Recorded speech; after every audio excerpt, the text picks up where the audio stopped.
God.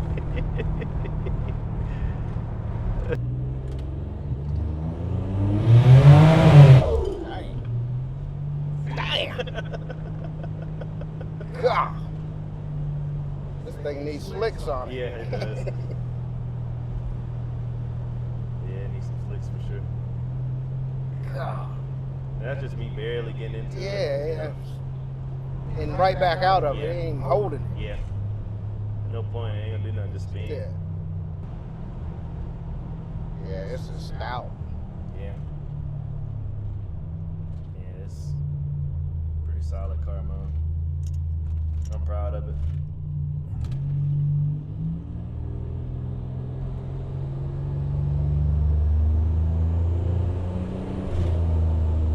Now this guy who's getting this, have he ever had anything like this before? Whoa.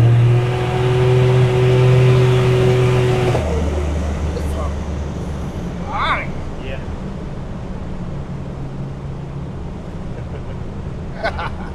You can drive too, man.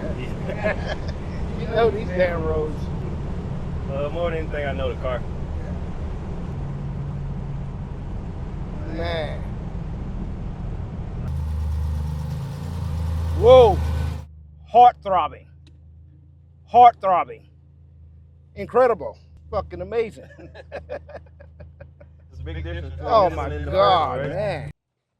All right, so today we're here with a very special guest, Mr. Eric Sellis. Good to see you, brother. Yes, sir. Eric, tell them where you from, man. Tell the I'm viewers from North where Charleston, you South Carolina. And I'm a Buick lover. Grand National, Regal. The cars that is just bad to the bone. That's it. I see you got bad to the bone on the back of your car. Yes, it was there when I got the car about 22 years ago. You asked me earlier what brought me to the point to be fond of this car, of these cars. I have two experiences. My first as a kid, my dad had a LSC Lincoln. We were traveling from New Jersey in the state of Virginia, leaving the toll, and Dad had a heavy foot. He tried this black old man looking car. I called this black Regal back years ago. I didn't know what it was. And boy, whenever that car walked away from us at that toll, my dad couldn't believe it. I couldn't believe it. I still didn't know what it was, but I'll never forget that experience. And then the summer of 1990, I bought my first Mustang GT. Mustangs, IROCs, Z28s was the baddest things in town. I graduated from high school in '84. I bought this car in 1990, my first sports car. I went and had a transmission shift kit put in it.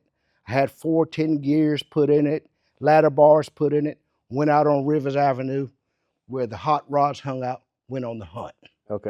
Oh boy. Here comes this gray T-type at the traffic light.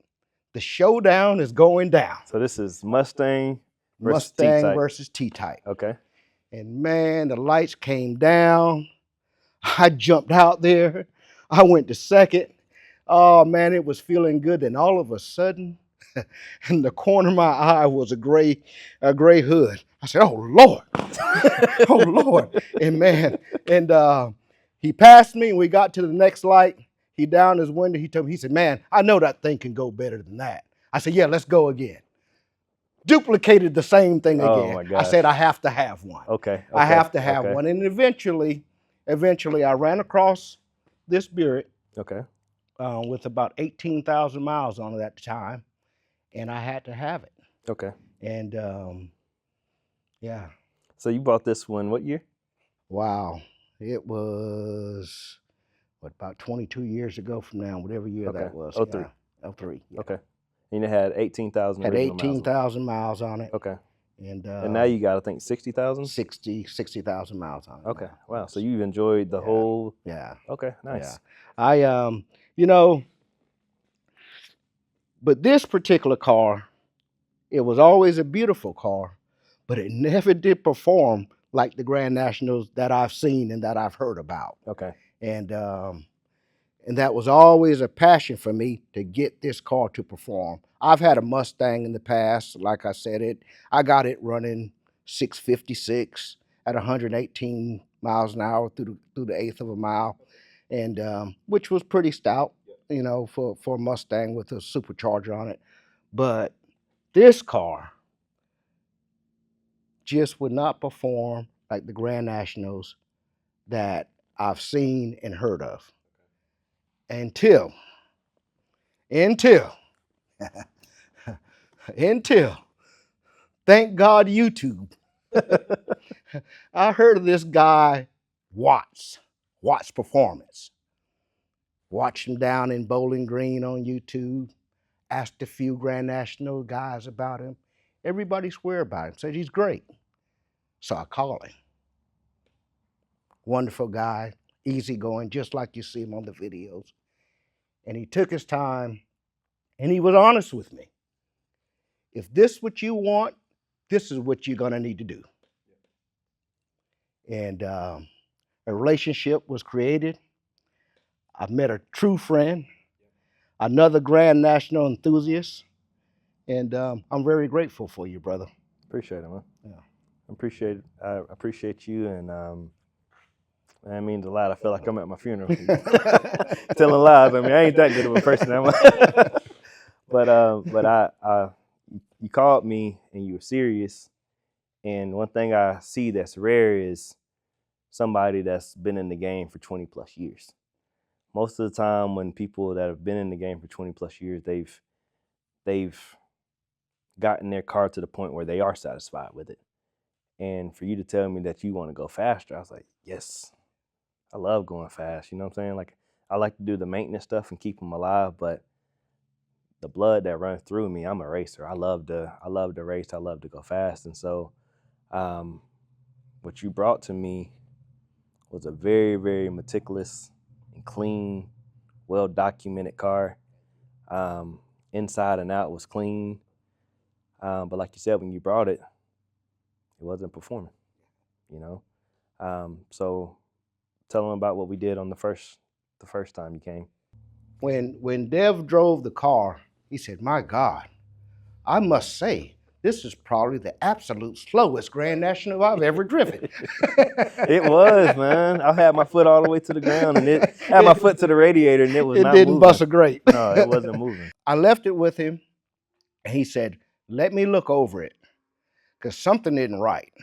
You know, I almost feel that your motor is bad, but I'm not going to say that yet. Let me dig around into it and let me get back with you."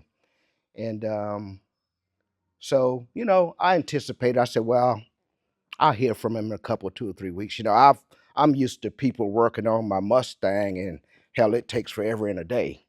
And within a couple days, Dev was shooting me some pictures.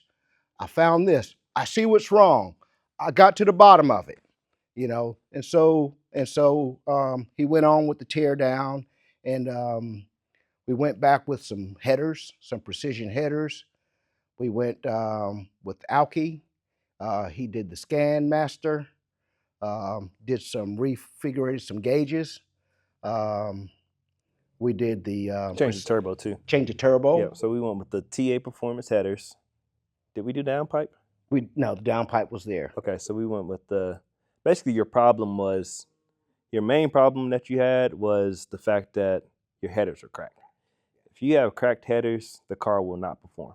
It would just fall flat on its face. And I couldn't hear an exhaust leak, but that header was just cracked in the perfect place where it wasn't allowing any type of performance to happen. So that was the main problem you had. And then just the overall tune.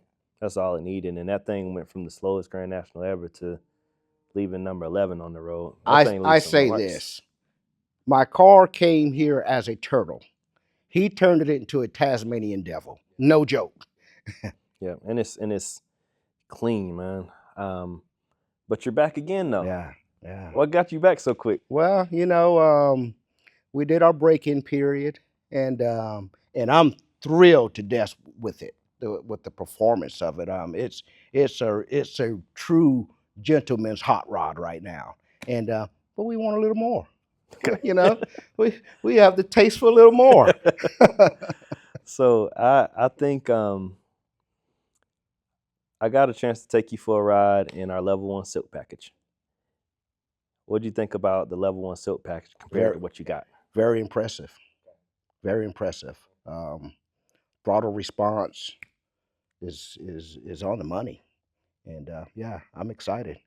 I'm excited to go up. I feel like I'm on the right road with this car now. You know, these cars are so unique in their own way, and even with their age, you still can't find people who familiar with their way around this car like you are.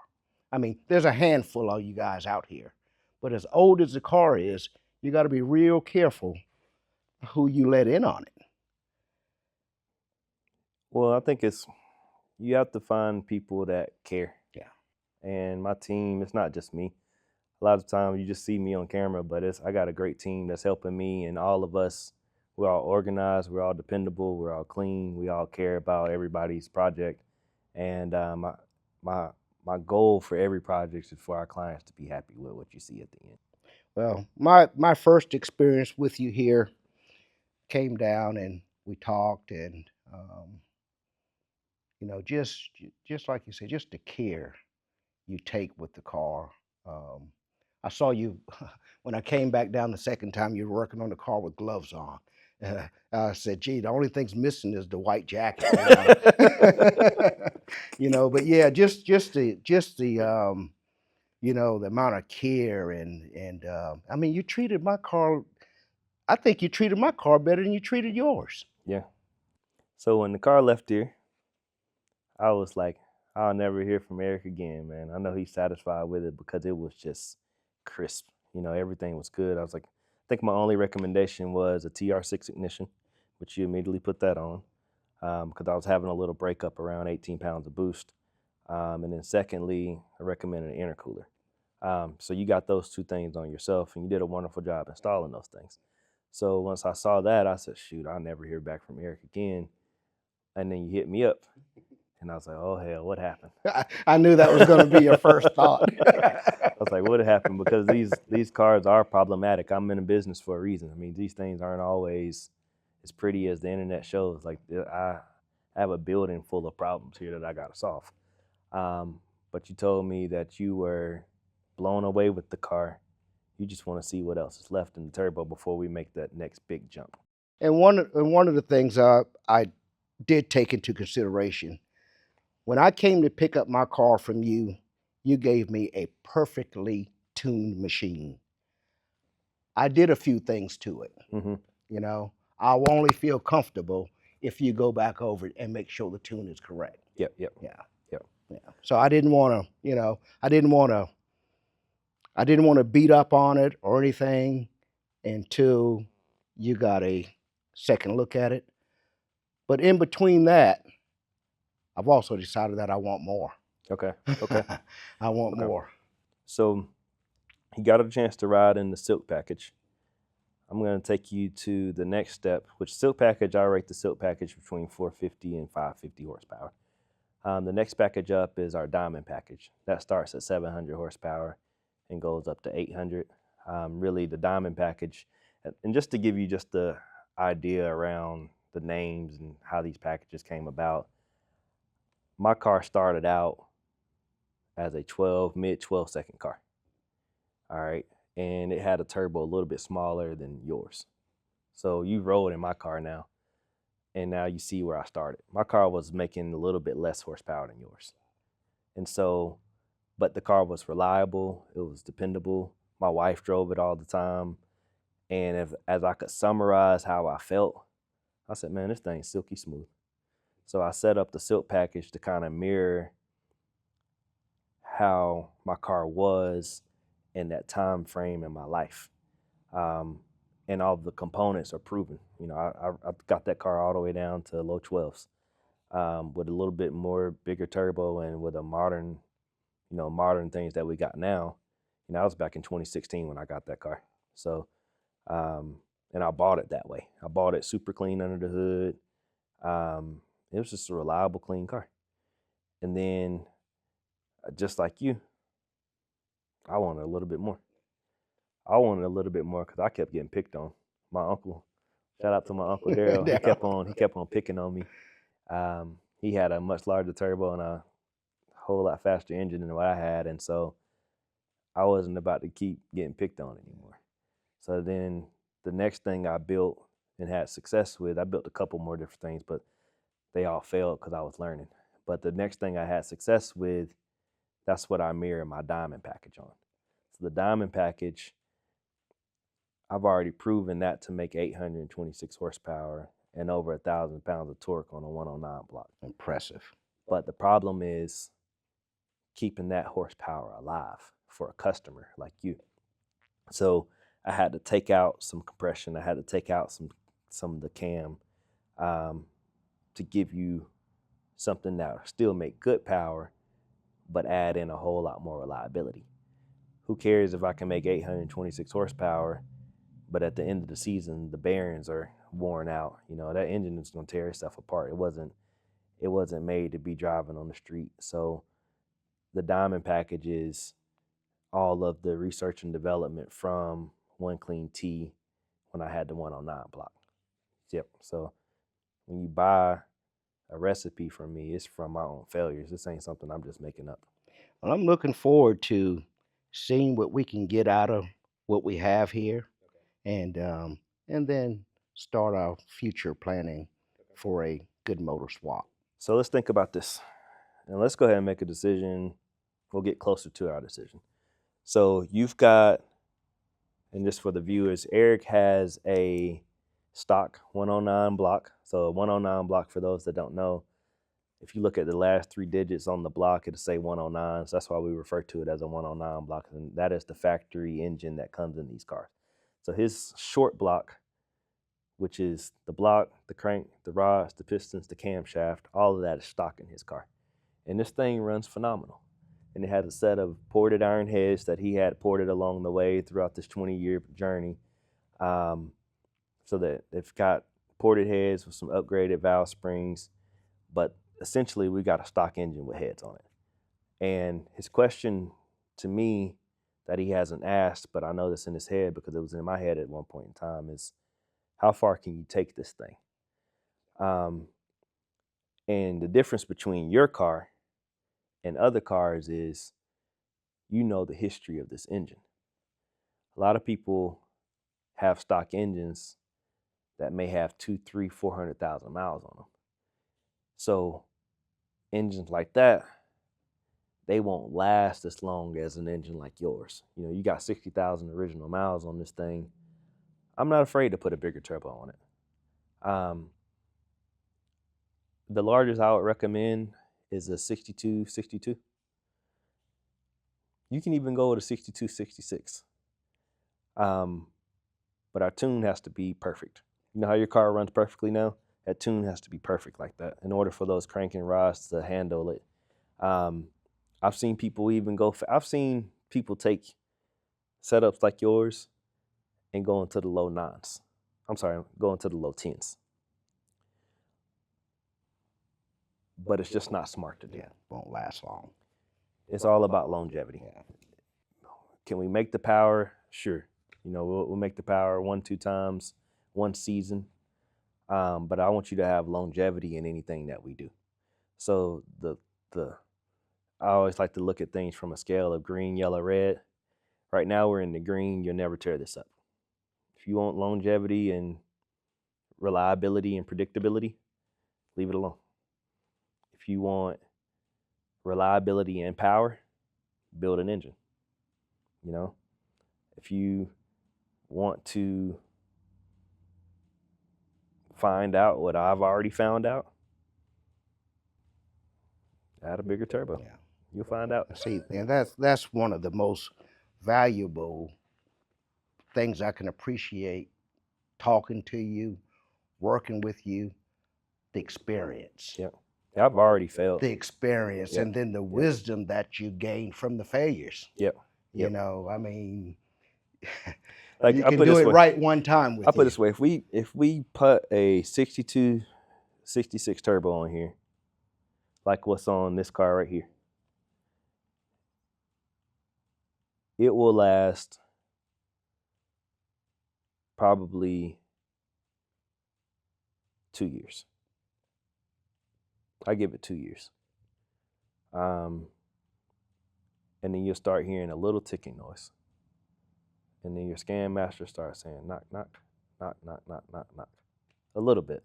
And then your oil pressure will go down about 5 to 7 pounds. And then year 3, something's gonna break. That's what happens. That's what happens. So the wise thing to do is leave this alone, build you a motor, put that motor in, sell this to me. I'll buy this and I'll go buy a roller and put this whole drivetrain in there. I'll buy that whole engine from you and transmission. You got a good transmission though. Dave Husick built this transmission. Yeah. It's nice. Oh, it's a nice one. Yeah, that's a wonderful transmission. But so I would leave that transmission in there. But the engine though,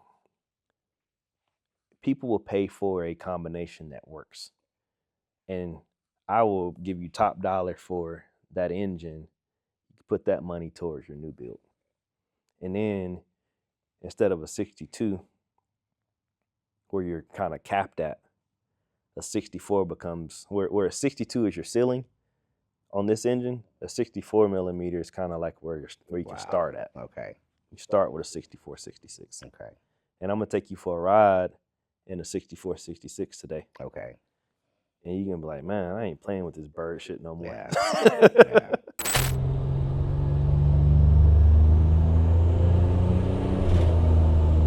Now this guy who's getting this, have he ever had anything like this before? Whoa.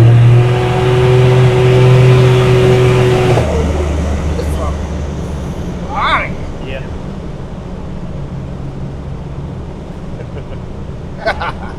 You can drive too, man. Yeah. You know these damn roads. More than anything, I know the car. Yeah. So before we finalize our next steps, I think the best thing for me to do, there's no better way to help you make a decision than to take you for a test ride. Great. I'm gonna put you inside of Project Freak. Project Freak is our first level 2 diamond package that we completed. And Project Freak is getting ready to go home. I've had this car for 2 years now. Wow. It sat in my lab and I have critiqued it, and I've done all the tuning myself, and that car runs perfect. And I have no doubt that it will make 750 plus horsepower. Wow. With iron heads. With the 66. Awesome. And so, but you can say I want this, you can say I want that, but until you actually get thrown into that seat, and when I press that throttle all the way down, I know what it's gonna do. Yeah. I've got a stack this high of receipts of just gas. Wow. I put in that thing. Wow. I've driven that thing. Because the owner said, when I get it, make sure it's right. So keep it as long as you want to, but when I get it, make sure it's right. And this is the first customer that's ever allowed me to do what I need to do so that he has success. Wow. Awesome. And because of that, everybody will have success in the future, because now I know what it takes to not only make the power, but make the power reliably. You know what I'm saying? So before we make a decision, because I'm going to do whatever you want me to do, but I first at least want to give you some data. And the best data I can give you is putting your ass in the passenger seat. Okay. I don't think this is what I want. No, I'm being serious. Not for that car. You know, I don't plan to race that car or anything. Just kind of drive it around and have fun with it. But I don't think I need that. Yeah. Happy New Year to everybody. You know, to my viewers, to my family, to my clients. I hope everybody have a wonderful, prosperous year. We're gonna do it big this year. Matter of fact, what's today's date? January 2nd. January 2nd. And we already doing it big. Already doing it big. So I got Mr. Eric Stellis here from South Carolina. Hello, everyone. He is here for phase 2 of his project. For those that don't know, when you bring your car to Watts Performance, we do it in phases. You know, I can't commit my whole life to your car at that time. Let's do it in phases. Let's have one step forward, the next step forward, and the next step forward. So when you brought your car to me, it was very slow. It was very slow. It wouldn't bust a grate. Yeah. And phase one, you just wanted to get the car up and running. Let's figure out why it's slow. Phase one has been completed. You took it home. You loved it. You brought it back. You said, let's take it up a little bit further. A little bit further. So today what we found out is just how fast this car is. We took it all the way to 28 pounds of boost. Oh my God. Tell them about it. Oh my God. Impressive. Impressive performance. You have far exceeded all expectations I had of this car and expectations I had from you. Okay. And, you know, I truly have a real hot rod right now. I'm fiberglassed. I blasted. All of that. Yeah. But yeah, man, I'm speechless at the moment because I've never thought since 2003 having this car, I never would think I would have a performance Grand National the way that it's performing at this point. I am so satisfied You got and something so to be happy, proud of, man. you know. All right, so here we go. Let's see. Uh-oh. We got overdrive. That thing's 28 pounds. It went to 28 Yes. in overdrive. Yeah. Damn.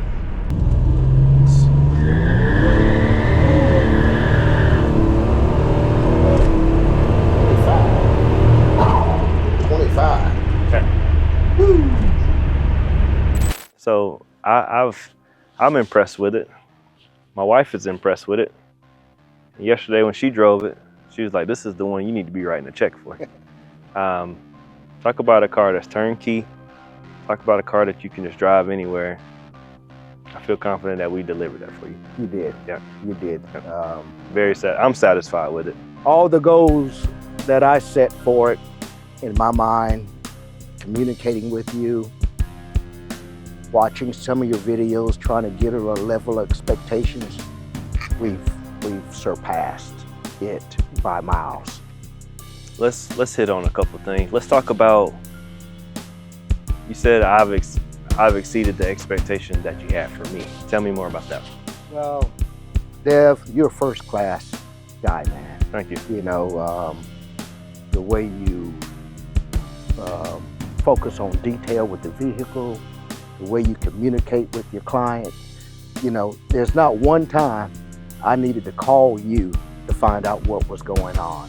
You know, sending me the pictures, keeping me updated on the progress. I mean, it's just a level of comfort working with you. Complete level of comfort. And you don't always get that. I've been around hot rods, I've been around mechanics, I've been around race guys, and you just don't always get the level of expectation. It just seems like there's an issue. There's always an issue, and there's been no issues. And I'm sold. Yeah, man. Well, I feel like it's a great partnership, man. And the car that you got, you brought me something that I can have success with. You brought me a good canvas. You didn't bring me an engine that was sticking and knocking. You set me up for success, you know? You know, communicating with you about the car, you know, when you don't know, you just gave me a level of comfort. You know, you asked me what was my goals with the car. And you let me know step by step what we need to do to get there. To achieve that goal, this is the step, and you made it so easy. You know, I didn't have to wonder if this part would work, or did I need to get this part from this place. You laid it out for me, and you put it together, and it works the first time. All I needed was a check. Yeah. that's all I needed. Just cut me the check, and we good. You did that. I don't. cut me the check, and I got the recipe. But it's an amazing vehicle. You know, the way it rides, the way it runs, you know, it's just a fine-tuned machine. And I don't know, man. Are you gonna leave it like this? That's the challenge. That's the challenge. Finding that level of satisfaction. You know there's more. You know, just like being married. There's always beautiful women out there. But is this enough to satisfy you? What we've done here? I am totally satisfied, but I've also learned a lot more. I have gotten so much more education from you about these cars. And you asked me, am I done? You know, I don't know. I feel a little silky sometimes. Okay. A little silky sometimes, you know. Let me put you in the seat of that silk package. So you rode in the silk package. What's your okay? You rode in the level 1 silk package. How would you describe the difference between what you have and the silk package? I can enjoy what I have right now and have a lot of fun with it. But if I want to go out and cut ass and take names, that silk package. Okay. Yes, definitely. I can cut ass and take names with that one. Okay. Okay. We get silky, brother. Let's get silky. That's what's next.